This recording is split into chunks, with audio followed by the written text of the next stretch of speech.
don't have the conventional lifestyle of most people where they go, they hit a clock, 9 to 5. And I love that, you know.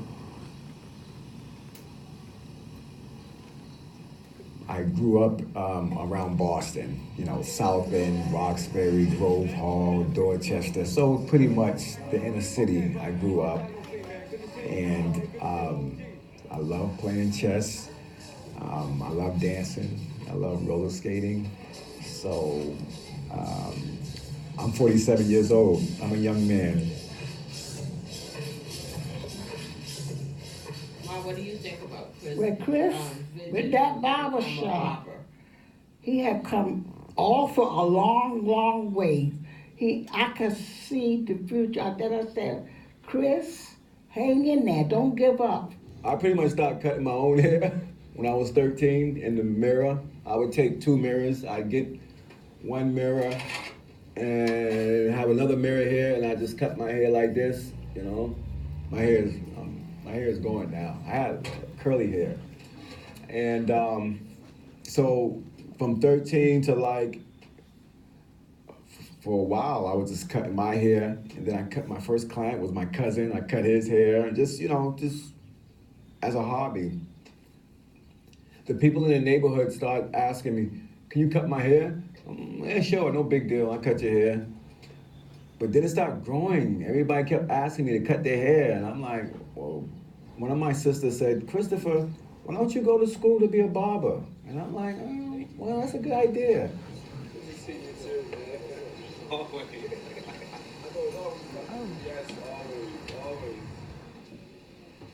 Okay, sir, you can have a seat here. I'm going to strike up this. Bowl cuts came to me as an epiphany when myself, and my partner Montrez Williams had the venture of a barbershop. And to make a long story short, we ended that business and moved into another barbershop. Once I had all the barber equipment inside of the U-Haul, it looked like a barbershop. So I was thinking maybe I should do, a mobile barbershop. Yeah, we did an event for Father's Day. Nurturing Fathers hired us to give free cuts to the children outside.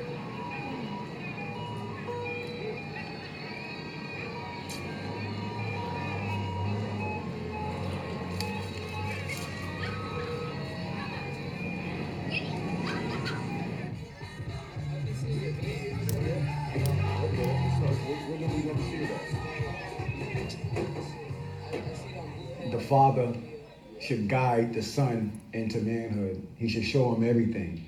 This is how you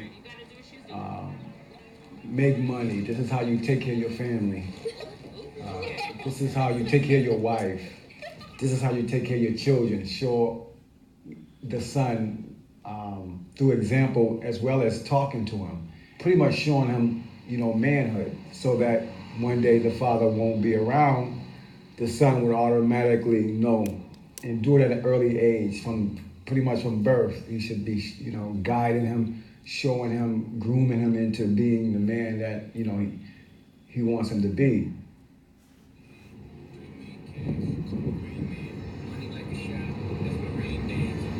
Time to go. Okay. 20 minutes. I'll meet them at the house. One thing that's very difficult to talk about is parenting.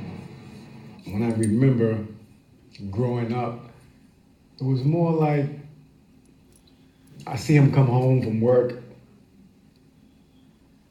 and I see him leave for work, and that's pretty much our relationship. It wasn't, we never really sat down and talked too much, anything. I played him a game of checkers one time. That was fun, but he wasn't the type that would, take you to the park and throw the ball, and, he wasn't that type with me, I would love for him to, take me to the park and play, basketball or baseball with me. That would be nice, because I see it on the movies, but it didn't happen that way. But I wasn't really, I'm not that, I never was an angry child though, I still, like again, I spent a lot of time by myself, playing by myself in imaginary games and different things. So I was always occupied, you know. But it would have been cool because then I wouldn't have made so many mistakes. If you know my dad was kind of like, don't do this, do it like this. Oh no, don't get married yet, or marry yet, not that one. This, you know, guided, you know. So I had a lot of girlfriends, you know, and because between my sister's friends and the girls in the neighborhood, you know, so you start learning, you trying to learn how to be a man that way, you know, watching movies and, you know, even though it wasn't so, it wasn't healthy, but, you know, it's who I am today.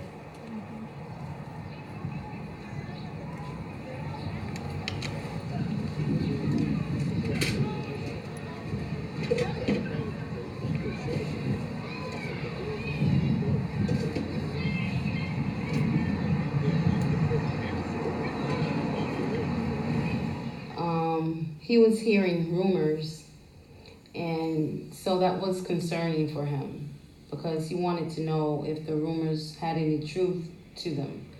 So it weighed on his mind heavily, you know, and so we had a conversation one day, and I said to him, well, why don't you just ask your mom and see, you know, if she's willing to speak with you about it.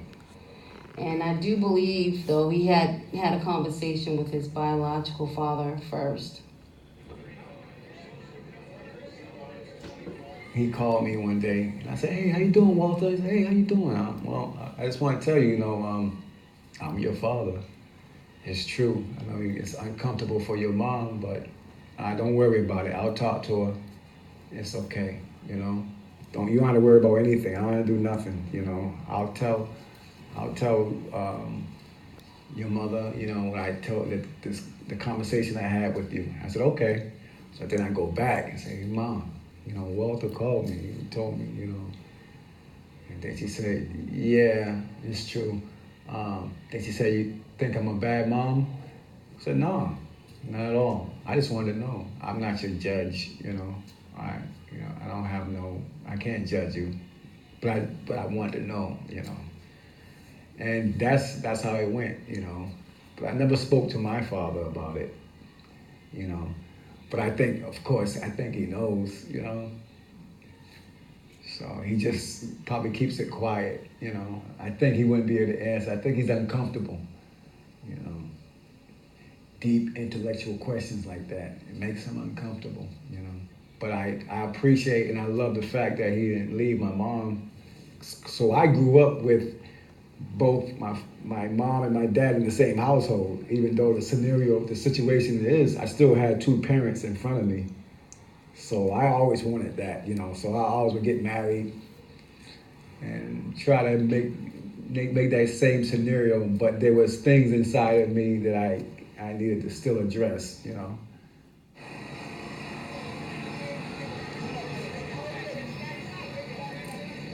Well, I felt different because I was alone.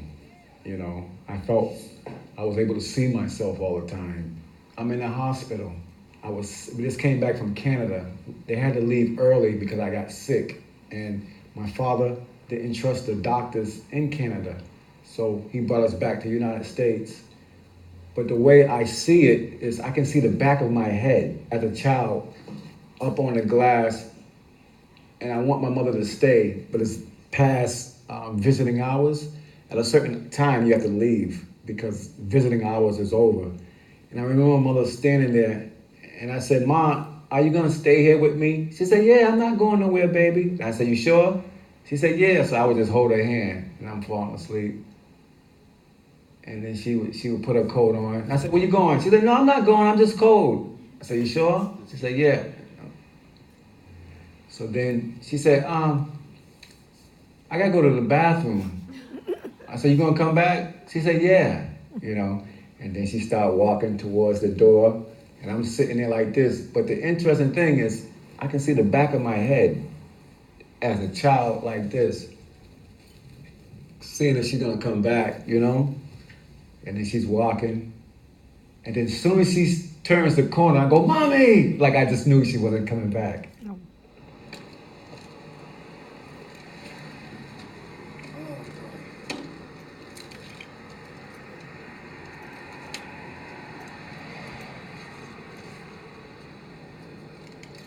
You know what I most appreciate about Chris is that he's humble. He doesn't have an ego. And you know, most men, they like to play the tough role, and sometimes you can't, talk to them. You try and tell them things. He's a good listener, so he will listen. But it's his humbleness is what I most appreciate about him. Hey, don't worry, man. I got you. See, here's one of my clients right now. I'm gonna give him a little lesson. Yeah, man. But we was playing chess down there. I think we was playing chess outside in the south end. Right. You got that right. Oh. I got it right. You're right. I just need you to do one more. That's it, baby. Yeah, that's it. You know what? I couldn't even do that. You already Of all had the me. things that I've learned growing up, and what I found out in my process of learning is that pain, misfortune, is not a bad thing, you know. It's not what we thought it was. It's not what we taught, you know. You can set out and plan to do things in life, you know. As a young man, I had an idea of the things that I wanted to do in life, and somehow it didn't happen the way I saw it, but that's not a bad thing. But had I not educated myself and seek counsel with other people, I would have never found out that that's not a bad thing. You know, that life is what you make it as you go.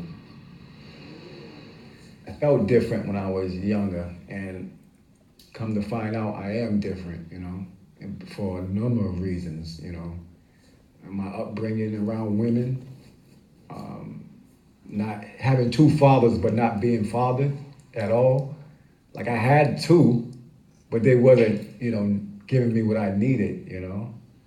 Sometimes I try to force him to say he loved me. I say, I love you, Dad, and he'll be like, but he won't say it back. One time he did, but I kept saying it, you know. So that's difficult for him because I think he probably didn't have it himself, so he doesn't know how to reciprocate it, the love, you know.